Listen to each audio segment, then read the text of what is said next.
जय हिंद साथियों, आप सभी का स्वागत है मेरे YouTube channel Kartik GK classes में। अगर आप मेरे चैनल पे पहली बार आए हैं तो चैनल को सब्सक्राइब करें, बेल आइकन को ऑन कर दें जिससे कि हर वीडियो का नोटिफिकेशन आपको मिलता रहे। तो चलिए टाइम को वेस्ट न करते हुए हमारे क्वेश्चनों की तो चलिए हमारा पहला क्वेश्चन होगा।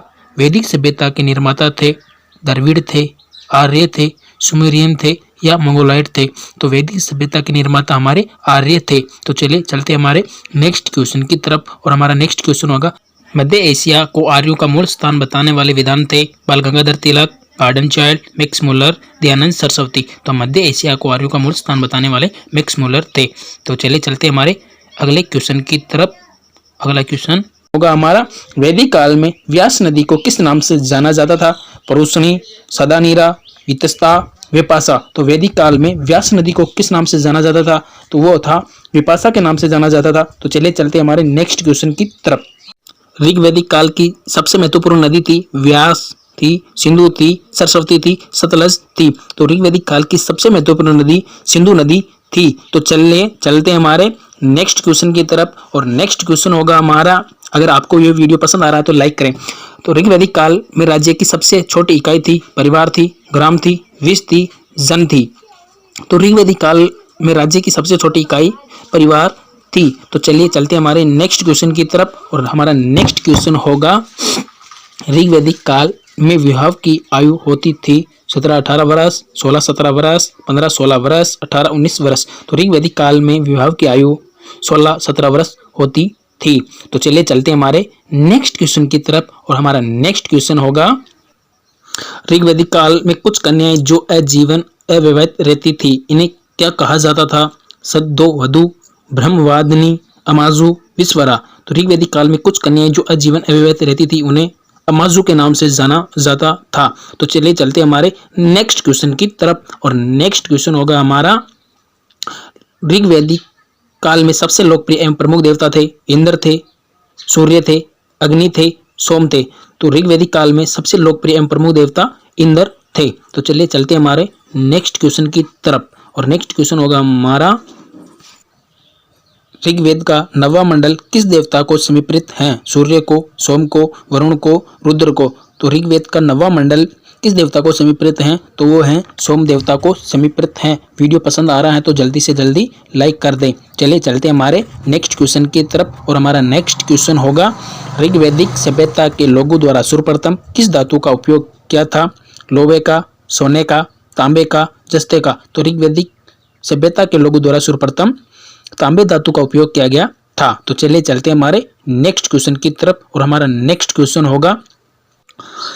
ऋग्वैदिक सभ्यता में खेतों में पानी पहुंचाने की नालियों को क्या कहते थे? कूलिया, सूलिया, गुरालिया, कुलिया।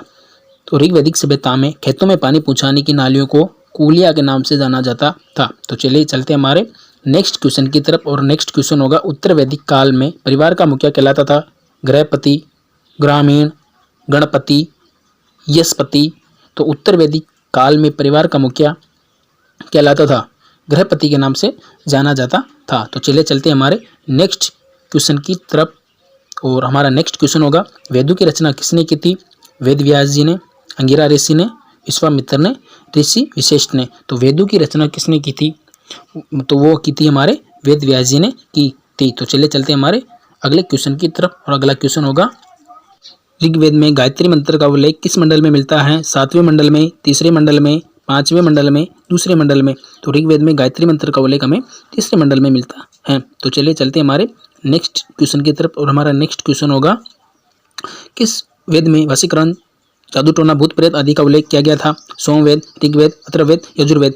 तो वशीकरण, जादू टोने, भूत प्रेत का उल्लेख हमें अथर्ववेद में मिला था। तो चलिए चलते हमारे नेक्स्ट क्वेश्चन की तरफ और हमारा नेक्स्ट क्वेश्चन होगा।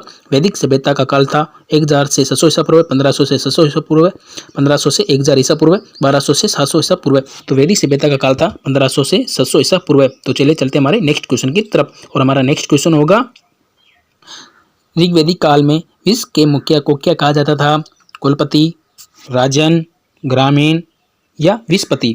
तो ऋग्वैदिक काल में विश्व के मुखिया को विश्वपति के नाम से जाना जाता था। तो चलिए चलते हमारे नेक्स्ट क्वेश्चन की तरफ और हमारा जो नेक्स्ट क्वेश्चन होगा वो ऋग्वेदिक काल में जन शब्द का उल्लेख कितनी बार हुआ था?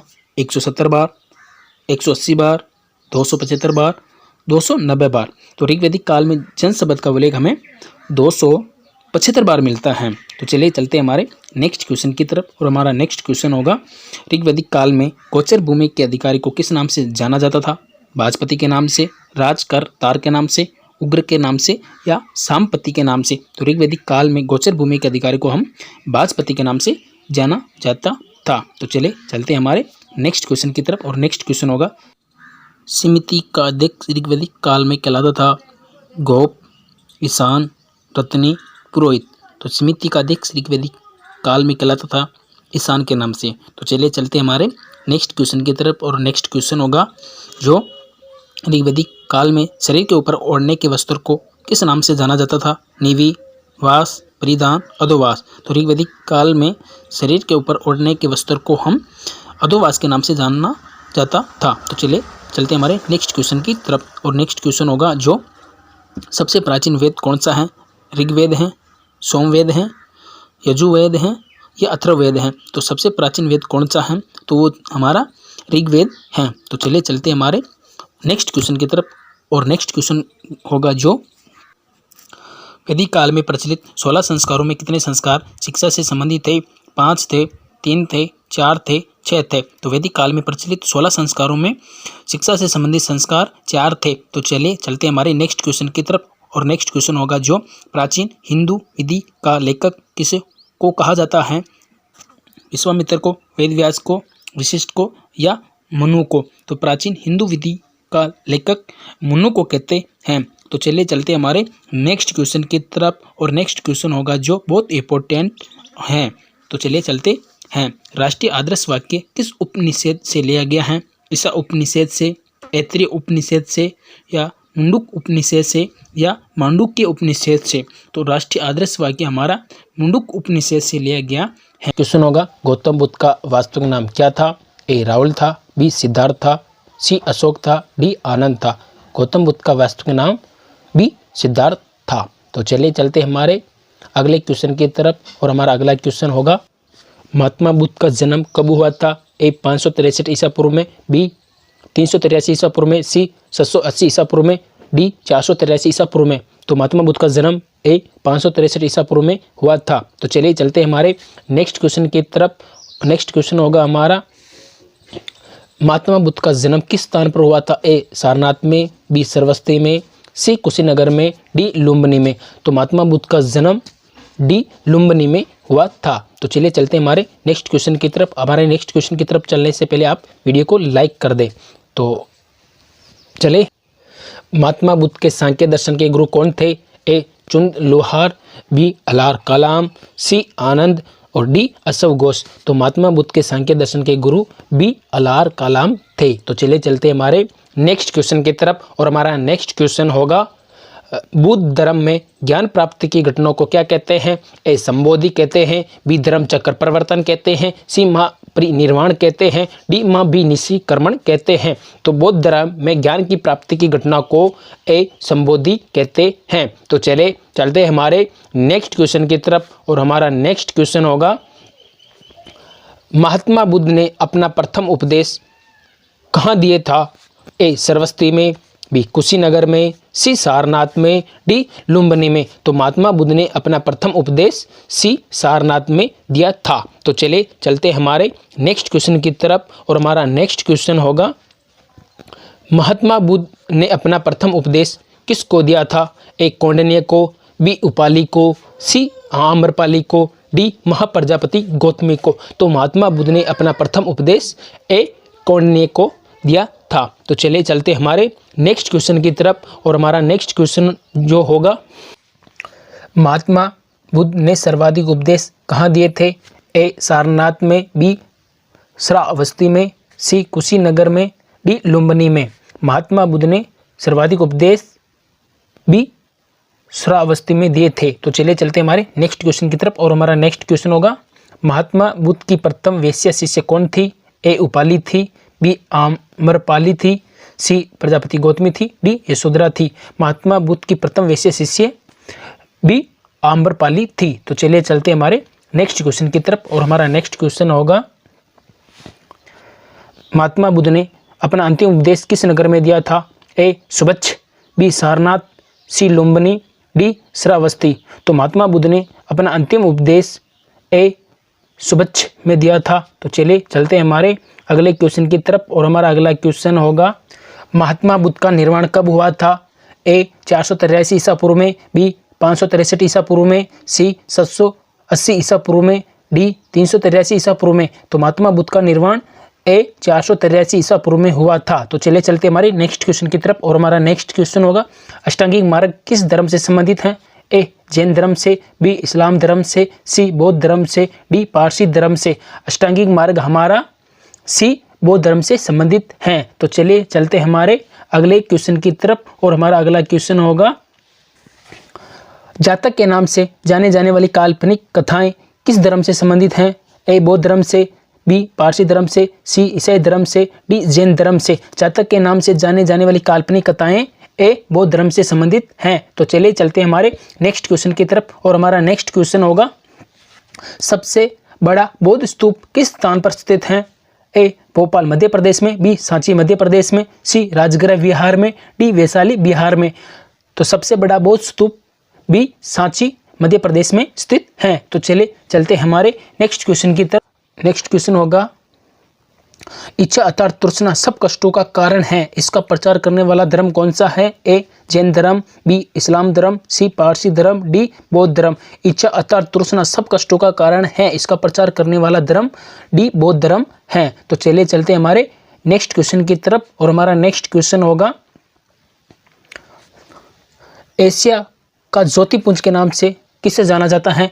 ए महावीर स्वामी को, बी अशोक घोष को, सी महात्मा बुद्ध को, डी ऋषभदेव को। एशिया का ज्योतिपुंज के नाम से सी महात्मा बुद्ध को जाना जाता है। तो चलिए चलते हमारे नेक्स्ट क्वेश्चन की तरफ। और हमारा नेक्स्ट क्वेश्चन होगा, प्रथम बौद्ध संगीति किस स्थान पर हुई थी? ए वैशाली में, बी राजगृह में, सी कुंडलवन में, डी पाटलिपुत्र में। प्रथम बौद्ध संगीति जो हमारी बी राजगृह के अंदर हुई थी, और जो दूसरी जो बौद्ध संगीति है वो वैशाली के अंदर हुई थी, तीसरी जो बौद्ध संगीति है वो पाटलिपुत्र के अंदर हुई थी, और चौथी जो बौद्ध संगीति वो कुंडलवन के अंदर हुई थी। तो चलिए चलते हमारे नेक्स्ट क्वेश्चन की तरफ। और हमारा नेक्स्ट क्वेश्चन होगा, चौथी बौद्ध संगीति की अध्यक्षता किसने की थी? ए वसुमित्र ने, बी मोंगालीपुत्र तिरस ने, सी साबकमीर ने, डी महकश्यप ने। चौथी बौद्ध संगीति की अध्यक्षता ए वसुमित्र ने की थी, और जो पहली जो बौद्ध संगीति थी उसकी अध्यक्षता महकश्यप ने की थी, दूसरी बौद्ध संगीति की अध्यक्षता साबकमीर ने की थी, और तीसरी जो बौद्ध संगीति थी उसकी अध्यक्षता मोंगालीपुत्र तिरस ने की थी। तो चलिए चलते हमारे नेक्स्ट क्वेश्चन की तरफ। और हमारा नेक्स्ट क्वेश्चन होगा, तीसरी बौद्ध संगीति के तत्कालीन शासक कौन थे? ए कनिष्क था, बी अजातशत्रु था, सी कालाशोक था, डी अशोक था। तो तीसरी बौद्ध संगीति के तत्कालीन शासक डी अशोक थे, और जो पहली जो बौद्ध संगीति थी उसके जो तत्कालीन शासक अजातशत्रु थे, दूसरी के कालाशोक थे, और चौथी के जो हुए वो कनिष्क थे। तो चलिए चलते हमारे नेक्स्ट क्वेश्चन की तरफ। और हमारा नेक्स्ट क्वेश्चन होगा, द्वितीय बौद्ध संगीति कब हुई थी? ए 483 ईसा पूर्व में, बी 383 ईसा पूर्व में, सी 251 ईसा पूर्व में, डी 78 ईस्वी में।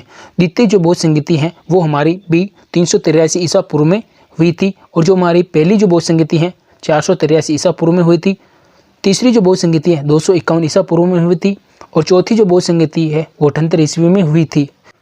मैं आशा करता हूं कि ये टेस्ट सीरीज आपको बहुत पसंद आई होगी। अगर ये टेस्ट सीरीज आपको पसंद आई है तो लाइक करें, कमेंट करें और दोस्तों के साथ शेयर कर दें। तो चलिए मिलते हैं नेक्स्ट वीडियो में, तब तक के लिए जय हिंद, जय भारत, वंदे मातरम।